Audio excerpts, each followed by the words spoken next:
আসসালামু আলাইকুম প্রিয় শিক্ষার্থীরা, আমরা এই পর্বে কথা বলবো 12 অধ্যায় নিয়ে। 12 অধ্যায়ের টাইপ 1, যেটা খাদ্যে ব্যবহৃত রসায়ন। তো আমরা এই খাদ্যে ব্যবহৃত রসায়নের মধ্যে আমরা খাবার সোডা, তারপরে বেকিং পাউডার সহ আরও অন্যান্য কোমল পানীয় জাতীয় যা কিছু আছে সব কিছু নিয়েই আমরা এখানে বিস্তারিত আলোচনা করব। তো চলো দেরি না করে আমরা আমাদের মূল কাজটা শুরু করি। আচ্ছা, ওকে, ফাইন।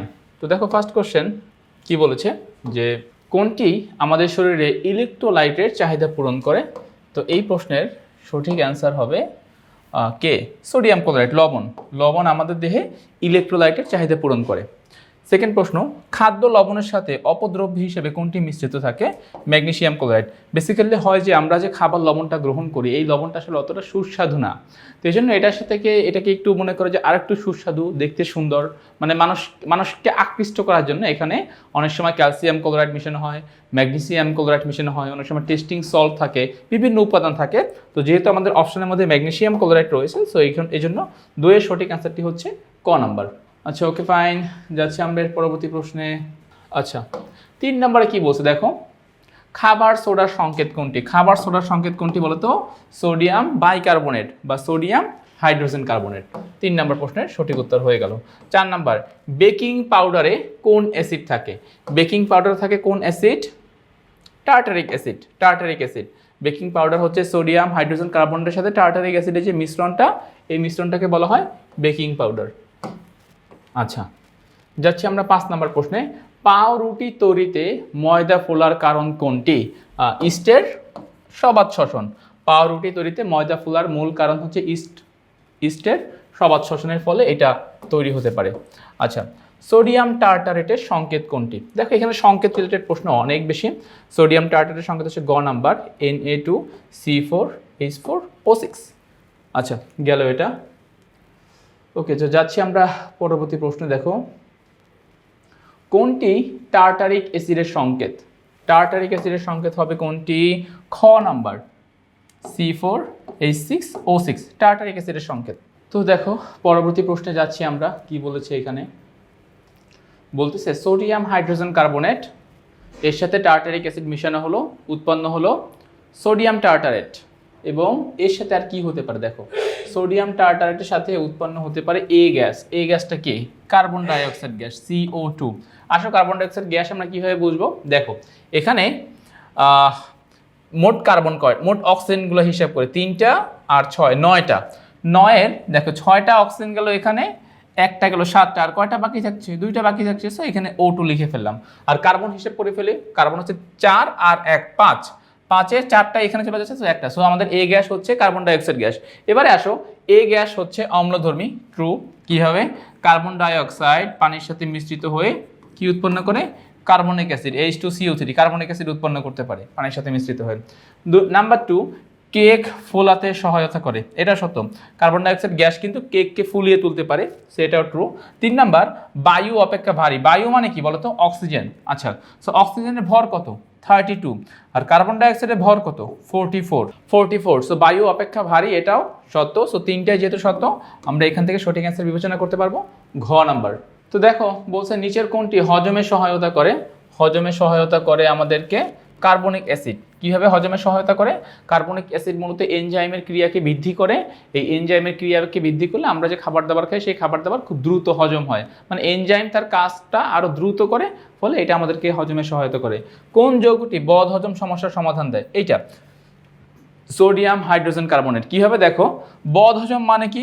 অতিরিক্ত হাইড্রোক্লোরিক অ্যাসিড তোমার পাকস্থলীতে জমা হয়ে গেল, ফলে তুমি যখন সোডিয়াম হাইড্রোজেন কার্বনেট গ্রহণ করবা, তখন দেখো এখান থেকে বিক্রিয়া হবে কি? সোডিয়াম ক্লোরাইড পাচ্ছ তুমি, কার্বন ডাইঅক্সাইড পাচ্ছ, আর কি পাচ্ছ? পানি পাচ্ছ। তো এই যে উপাদানগুলো আমরা এখান থেকে পাচ্ছি, সোডিয়াম ক্লোরাইড, কার্বন ডাইঅক্সাইড, পানি, তার মানে কি আমার অতিরিক্ত যে হাইড্রোক্লোরিক অ্যাসিড পাকস্থলীতে চলে আসছিল বা পাকস্থলীতে উৎপন্ন হয়েছিল, এই অতিরিক্ত হাইড্রোক্লোরিক অ্যাসিডটা কি হয়ে যাচ্ছে? ভ্যানিশ হয়ে যাচ্ছে। তো ফলে আমাদের এখানকার সঠিক অ্যান্সারটা হবে খ নাম্বার। আচ্ছা, যাচ্ছি আমরা এর পরবর্তী অংশে। দেখো কি বলতেছেন, কোনটি মৃদু অ্যাসিড? আচ্ছা, এখানে মৃদু অ্যাসিড বলতে কি বোঝায় বলতো? যারা জলীয় দ্রবণে অল্প পরিমাণে আয়নিত হয় এবং অল্প পরিমাণে হাইড্রোজেন আয়ন দান করে। সো কার্বনিক অ্যাসিড একটা মৃদু অ্যাসিড, কারণ এই জলীয় দ্রবণে খুব বেশি পরিমাণ হাইড্রোজেন আয়ন দান করে না। হাইড্রোজেন আয়ন দান করে না, সো এটা মৃদু।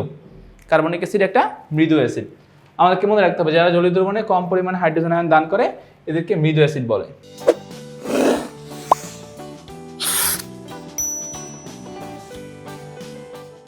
দেখো নেক্সট প্রশ্নে কি বলেছে যে কোনটি এনজাইমের ক্রিয়াকে ত্বরান্বিত করে। সো আমি একটু আগে তোমাদেরকে এটা নিয়ে কথা বলেছিলাম যে এনজাইমের ক্রিয়াকে ত্বরান্বিত করে যেই অ্যাসিড তার নাম কার্বনিক অ্যাসিড, এবং এই কার্বনিক অ্যাসিডটা কোথায় থাকে? সফট ড্রিঙ্কসের মধ্যে কার্বনিক অ্যাসিড থাকে। আচ্ছা পরবর্তী প্রশ্ন দেখো, সফট ড্রিঙ্কসে কোন অ্যাসিড থাকে? যেটা বললাম যে একটা প্রশ্ন কিন্তু আর একটা প্রশ্নের সাথে কানেক্টেড, এইটার ব্যাখ্যা যা বলছি সেটা পরবর্তী প্রশ্নে চলে আসতেছে। সফট ড্রিঙ্কসের মধ্যে থাকে কার্বনিক অ্যাসিড, যার কারণে আমরা সেই কার্বনিক অ্যাসিড কী করি, যখন একটু বেশি খাওয়া দাওয়া করি তখন আমরা কী করি, কোল্ড ড্রিঙ্কস গ্রহণ করি বা সফট ড্রিঙ্কস গ্রহণ করি। এবং এই সফট ড্রিঙ্কস কেন গ্রহণ করি? কারণ তার মধ্যে আছে কার্বনিক অ্যাসিড। এই কার্বনিক অ্যাসিড আমাদের পাকস্থলীতে গিয়ে আমাদের এনজাইম যারা আছে এদেরকে আরও বেশি সবল করে তুলবে, তারা আরও দ্রুত কাজ করবে, আমাদের খাবারটা আরও দ্রুত হজম হবে এজন্য। আচ্ছা নিচের কোনটি প্রাকৃতিক প্রিজারভেটিভ? ভিনেগার প্রাকৃতিক বলছে, তার মানে কি আমরা ভিনেগার দ্বারা কি করতে পারি, খাবার দাবার, বিভিন্ন আচার, ফলমূল সংগ্রহ করতে পারি। আচ্ছা যাচ্ছি পরবর্তী প্রশ্নে, ইথানোয়িক অ্যাসিডের 4 থেকে 10% জলীয় দ্রবণকে কি বলা হয়? ইথানোয়িক অ্যাসিডের 4 থেকে 10% জলীয় দ্রবণকে বলা হয় ভিনেগার। এটা সঠিক অ্যান্সার হবে ভিনেগার। আচ্ছা পরবর্তী প্রশ্ন, আচার সংরক্ষণের জন্য ব্যবহৃত হয় কোনটি? আচার সংরক্ষণের জন্য ব্যবহৃত হয় সিরকা। এই সিরকার আর একটা নাম হচ্ছে ভিনেগার, মনে রাখতে হবে। একই জিনিসের কিন্তু ভিন্ন ভিন্ন নাম থাকতে পারে। সিরকার আর একটা নামই কিন্তু ভিনেগার। সো আমরা এতক্ষণ যাবত যে ভিনেগার নিয়ে কথা বলছিলাম, এখানে সিরকা বলা আছে। সিরকা মিন্স কাকে বোঝানো হচ্ছে? সিরকা মিন্স ভিনেগারকেই বোঝানো হচ্ছে। আচ্ছা যাচ্ছি পরবর্তী প্রশ্ন দেখো, ভিনেগার প্রস্তুতিতে কোনটি ব্যবহৃত হয়? ভিনেগার প্রস্তুতিতে ব্যবহার হয় এখানে কোনটা? অ্যাসিটোব্যাক্টর।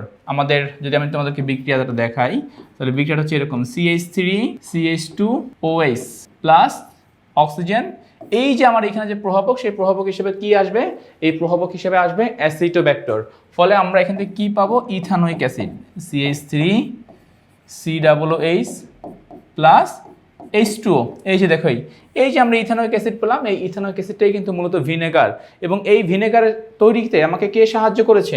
অ্যাসিটোব্যাক্টর। কি হিসেবে? প্রভাবক হিসেবে সাহায্য করেছে। তার মানে আমরা বলতে পারি অ্যাসিটোব্যাক্টর আমাদের এখানকার মূল উপাদান। ওকে গেল এটা। কোনটিকে প্রিজারভেটিভস বলা হয়?